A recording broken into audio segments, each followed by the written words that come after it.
Hi, in front of me is Meziu M6T, and today I would like to show you how you can download and apply lightning edges on this device.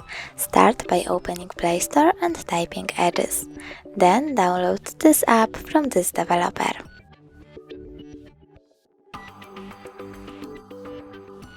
Now open it.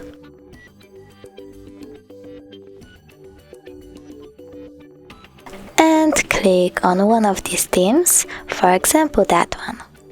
Name it, choose OK Creative, and over here you can customize your edges however you want to.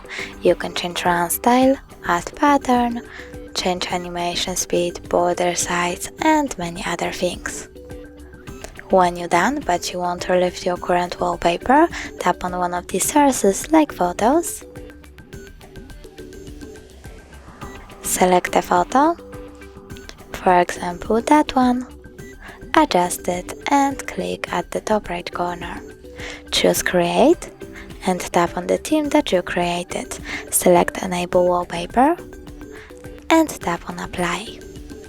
Now when I go back, I can see that my edges were successfully applied. But if you want to see them when you use apps, you can always go back into the app.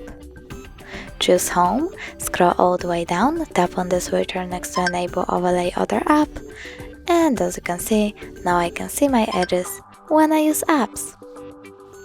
Thanks so much for watching. If you enjoyed this video, don't forget to leave a like, comment, and subscribe. Bye!